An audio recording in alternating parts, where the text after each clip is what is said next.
Здравствуйте, самые лучшие зрители. Меня зовут Полина. Ну все, блогеры какие бесстыжие пошли. Свои драные штаны всем показывают. Гудбай, Америка. Мне стали слишком малы твои тертые джинсы. Лето прошло плодотворно, джинсы износились. По итогам проверки сочинений «Как я провел лето» было раскрыто 3 грабежа, 2 теракта и убийство Джона Кеннеди. Как рукодельница могу сказать только одно – наконец-то! Верхнюю часть джинсов я аккуратно отрежу, мне хочется ее использовать в другом проекте. А штанины аккуратно разрежем по шву и развернем полотно. Джинсы стрейч тянутся. Шить из такой ткани сложно. Нарежем квадраты размером 15 на 15 сантиметров. В своей работе, кроме джинсов, буду использовать и другие плотные ткани. Синяя ткань – это остатки от плаща. Еще у меня есть образцы мебельной ткани. Сколько смогла, накроила квадратов и из нее. Места с остатками клея в работе решила вообще не использовать. И у меня еще есть куски гобелена. В интернет-магазине 1 метр ткани я заказывала гобелен. Его отмеряют и присылают по метрам. Из большого куска я сшила покрывало. И еще у меня остался небольшой кусочек. А всего у меня получилось 80 квадратов плотной ткани. Еще сразу нарезала синтепон.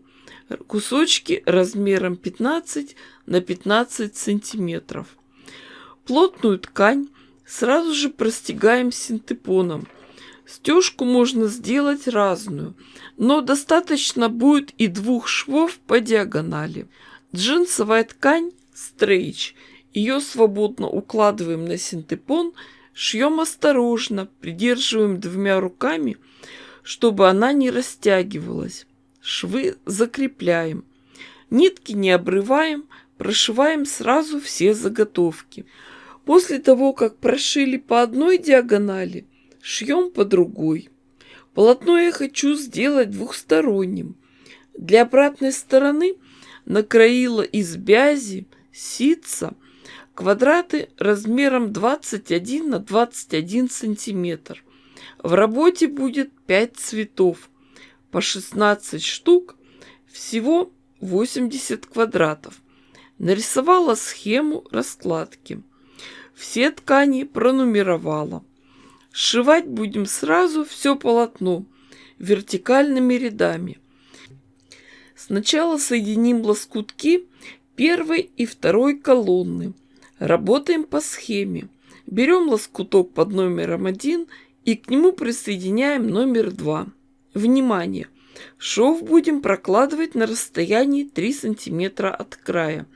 Конечно, можно эту линию рисовать водорастворимым маркером на каждой детали. Но можно поступить проще. Я взяла маркер. В магазинах надо спрашивать такой, каким можно рисовать на пластике. По линейке отмерила от иголки 3 см и черным маркером нарисовала линию. Этот маркер смывается спиртом, но я думаю, не буду его убирать. В кулацком хозяйстве и пулемет пригодится. Все лоскутки сшиваем по схеме, нитки не обрываем, собираем гирляндой. Собираем сразу все полотно. К первой и второй колонке присоединяем лоскутки третьей колонки, потом 4 и так дальше. Все держится на швах. Все квадраты сшили между собой. С другой стороны у нас широкие припуски на швы. А теперь задача. Берем утюг и тщательно разутюживаем эти припуски на 2 стороны. Полотно у нас будет двухстороннее и держится все на швах и нитках. Теперь во внутренних кармашках наметим линии припусков. У меня линейка шириной 3 сантиметра. Это очень хорошо. В В каждый кармашек будем вставлять простеганную деталь из плотной ткани. При работе за швейной машинкой деталь уложили, свободный край из тонкой ткани отгибаем и закрепляем строчкой. Полотно получается двухстороннее. Для оформления этой стороны плотные кусочки можно тоже укладывать в нужном вам порядке. Я решила просто чередовать кусочки гобелена и цветной ткани в шахматном порядке. Полотно располагайте так, как вам будет удобно. Большая часть слева. Я все очень подробно показываю и рассказываю. От знаний еще никто не умирал, хотя скелет в кабинете биологии настораживает. Сразу же можно оформить и внешний край. Припуск подгибаем и пришиваем. Естественно, нитки не обрываем. А вы замечали, что сейчас начался учебный год, и у первоклассников такие портфели, как будто они в любой момент готовы уйти из семьи и начать новую жизнь. Когда вставили уже много квадратиков, естественно, полотно развернем, чтобы большая часть находилась с левой стороны.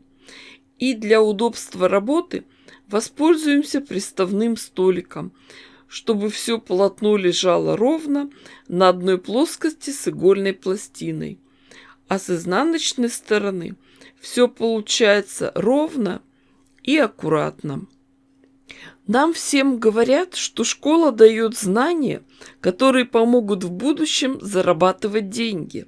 А в интернете написано, что самые прибыльные профессии в мире – это продажа оружия и продажа наркотиков. Интересно, а на каком уроке это проходит? После того, как все квадраты из плотной ткани на месте, будем сшивать все полотно по горизонтали. Очень хорошо, что нитки не обрывали, стыковка происходит четко.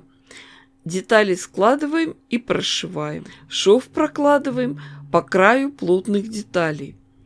По ходу работы мы можем уже сразу посмотреть, что получается. Когда мы сшили все полотно, надо разобраться с этими припусками. С внешней стороны все понятно. Делаем двойную подгибку и прокладываем строчку. Вы помните, что все полотно у нас держалось на соединительных швах. И вот теперь берем ножницы, эти нитки разрезаем, припуски разворачиваем на две стороны. Осталось только каждый припуск подогнуть и пришить. Получилась замечательная детская одеялка, плед, размером 120 на 150 сантиметров.